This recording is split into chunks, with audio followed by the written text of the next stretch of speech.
మోషే భయపడ్డాడు, కానీ దేవుడు ఏం చేశాడు? నిన్ను నేను సిద్ధపరిచానయ్యా, ఇదిగో వాళ్ళని ఆ దాస్యం నుంచి విడిపించడానికి నేను తీసుకొచ్చింది అందుకు, నువ్వు పుట్టింది అందుకు. అర్థమైందా? నీ తరముల జీవితాలను మార్చే అభిషేకం నీలో పెట్టాడు దేవుడు. హల్లెలూయా. అందుకే నిన్ను తీసుకొచ్చాడు. గట్టిగా చప్పట్లు కొడదాం యేసయ్యకు. హల్లెలూయా, హల్లెలూయా. ప్రవక్తలను లేపే వంశములోనికి దేవుడు నిన్ను తీసుకొని వచ్చాడు. నిన్ను బట్టి కదా, నిన్ను బట్టి నెక్స్ట్ రాబోయే నీ జనరేషన్స్ని దేవుడు ఉన్నతమైన స్థితిలో పెట్టబోతున్నాడు. హల్లెలూయా. మనం అనుకుంటాం, నాకే ఎందుకు కష్టాలు, నాకే ఎందుకు బాధలు, నాకే ఎందుకు ఇబ్బందులు. అయ్యా నువ్వు సరిగ్గా నిలబడు, విశ్వాసంలో నిలబడు. నిన్ను బట్టి నీ తరములను దేవుడు హెచ్చించబోతున్నాడు. హల్లెలూయా. నిన్ను బట్టి నీ పిల్లలను దేవుడు గొప్పగా వాడుకోవడానికి దేవుడు ప్రణాళికను సిద్ధపరిచాడు. నువ్వు లేకపోతే ఆ ప్రవక్త రాడు, నువ్వు లేకపోతే ఆ ప్రవక్తని రాదు, నువ్వు లేకపోతే ఆ గొప్ప కార్యములు ఆగిపోతాయి. అందుకే దేవుడు నిన్ను నిలబెట్టాడు. అందుకే చెప్పాలా, ఐఎమ్ బ్లెస్డ్. హల్లెలూయా. ఎప్పుడు అనుకోవద్దు ఎందుకు నా బ్రతుకు అనుకోవద్దు. నీ బ్రతుకును దేవుడు అభిషేకముతో నింపాడు. హల్లెలూయా. ఎంతమంది పరిశుద్ధ గ్రంథములో ఉన్నటువంటి వ్యక్తుల జీవితంలో మనం చూసినప్పుడు వారు శ్రమల గుండా, దాస్యము గుండా కదా, స్వాతంత్రము లేని జీవితాన్ని వారు జీవించారు. కానీ దేవుడు వారి పక్షంలో ఉన్నాడు. హల్లెలూయా. నువ్వేమో ఎవరు వస్తారు అని నిన్ను పెట్టింది ఎందుకు? దేవుడు నిన్ను పెట్టింది ఎందుకు? నీ తరములకు, నీ ప్రజలకు నువ్వే. నీ ప్రార్థన దేవుడు నీకు తోడై ఉండి నడిపిస్తాడు. నీవు నాయకురాలుగా ఉండాలి, నువ్వు నాయకునిగా ఉండాలి. దేవుడు నిన్ను తలగా నియమించబోతున్నాడు. హల్లెలూయా, హల్లెలూయా. చూడండి,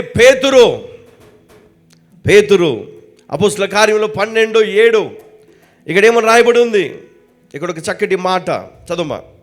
12వ అధ్యాయం 7వ వచనం. ఇదిగో ప్రభు దూత అతని దగ్గర నిలిచెను, అతడుండిన గదిలో వెలుగు ప్రకాశించెను. దూత పేతురు పక్కను తట్టి త్వరగా లెమ్మని చెప్పి అతని లేపగా సంకెళ్ళు అతని చేతిలో నుండి ఊడిపడెను. ఇక్కడ మనం చూస్తే హేరోదు రాజు పేతురును చెరసాలలో బంధించాడు. ఎందుకు? ఆయనను చంపాలని. పేతురును ఈ చెరసాలలో బంధించి ఏం చేశాడు? గొలుసులతో అతన్ని కట్టేశారు. ఇంకా ఆయనకి మరణమే. చూడండి, ఇక్కడ హేరోదు ఏమనుకున్నాడు? వీడు దొరికాడురా, వీని మనము చంపొచ్చు, అయిపోయింది వీని పని అనుకున్నాడు. కానీ పేతురు ఆయన సంఘాన్ని లేపాడు. ఎవరిని లేపాడు? సంఘాన్ని లేపాడు. సంఘమంతా కలిసి ఏం చేశారు? నిద్రపోయారా? ఏం చేశారండి? ఇదిగో ప్రభుదూత అతని దగ్గర నిలిచెను, అతడుండిన గదిలో వెలుగు ప్రకాశించెను. దూత పేతురు ప్రక్కను తట్టి త్వరగా లెమ్మని అతని లేపగా సంకెళ్ళు అతని చేతుల నుండి ఊడిపడెను. అప్పుడు దూత అతనితో, నీవు నడుము కట్టుకొని చెప్పులు తొడుకొనుమనెను. అతడు అలాగు చేసిన తరువాత దూత, నీ వస్త్రము పైన వేసుకొని నా వెంబడి రమ్మని అతనితో చెప్పాను. హల్లెలూయా. చూడండి, ఇక్కడ ప్రార్థనకు అసాధ్యమైన బంధకాలు ఏమి లేవంట. అది ఎలాంటి బంధకాలైనా సరే. ఎవరు ప్రార్థన చేశారు? ఎవరు ప్రార్థన చేస్తే పేతురు సంఖ్యలు తెగిపోయాయి? సంఘం అంటే ఎవరు? అంటే చాలా మట్టుకు విశ్వాసులు ఎలా ఉన్నారంటే ఆ పై మెరుగులు చూడడం వరకే ఆగిపోయారు. అరే వీడు వేస్ట్రా, వాడు వేస్ట్రా, ఈమె చాలా మంచిదిరా, ఇంతవరకే ఉండిపోయారంట. కానీ వారి అంతరంగంలో ఉన్నటువంటి వారి విశ్వాసమును గ్రహించే జ్ఞానము సంఘానికి లేదు. కానీ ఆనాడు పేతురు సంఘానికి ఆ జ్ఞానము దేవుడిచ్చాడంట. అందుకే అందరూ కూడా ఏక మనస్సుతో ఏం చేశారు? మొరబెట్టారు, దేవుని సన్నిధిలో ప్రార్థించారు. ఆ ప్రార్థన ఎంత శక్తివంతమైనదంటే వారి బంధకాలు, వారి సంఖ్యలు తెగిపోయినాయి. ఎవరు వచ్చారు అక్కడికి? ఇదిగో ప్రభువు దూత అతని చెంత నిలిచెను. ఎవరి ప్రార్థనలు? సంఘ ప్రార్థనలు, ఆయన విశ్వాసం, ఆయన పట్ల దేవునికి ఉన్నటువంటి గొప్ప ప్రణాళిక. హల్లెలూయా. మనం ఎట్లా ఉండాలంట? సంఘం ఎలా ఉండాలి? సంఘము ప్రార్థించే సంఘముగా ఉండాలి. విశ్వాసం ఎలా ఉండాలి? ప్రార్థనా పరులై ఉండాలి. ప్రార్థనా పరులై ఉండాలి.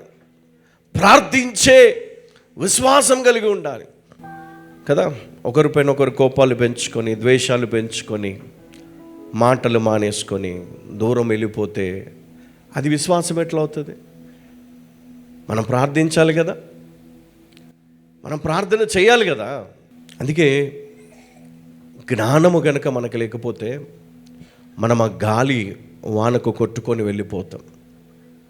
ఒకవేళ మనం దేవుని పైన ఆధారపడితే ఆ గాలి వానలో దేవుడు మనకు తోడుగా నిలబడతాడు, అండగా నిలబడతాడు. ఆ గాలిని వానను గద్దిస్తాడు దేవుడు. హల్లెలూయా.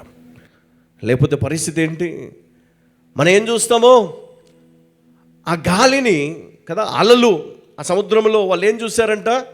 ఆ అలలు, ఆ భయంకరమైన గాలినే చూస్తూ ఉన్నారు. కానీ దేవుడు, తండ్రి అయిన దేవుడు అద్భుతాలు చేసే కుమారుణ్ణి ఆ ఓడలో పెట్టాడు. ఒకవేళ నీ జీవితంలో కూడా ఆ అద్భుతాలు చేసే యేసయ్య ఉన్నాడేమో, ఒక్కసారి గుర్తించు. మర్చిపోయావేమో. ఎందుకంటే నీ బాధలు నిన్ను అలిసిపోయేలాగా చేసి మర్చిపోయేలాగా చేశాయేమో.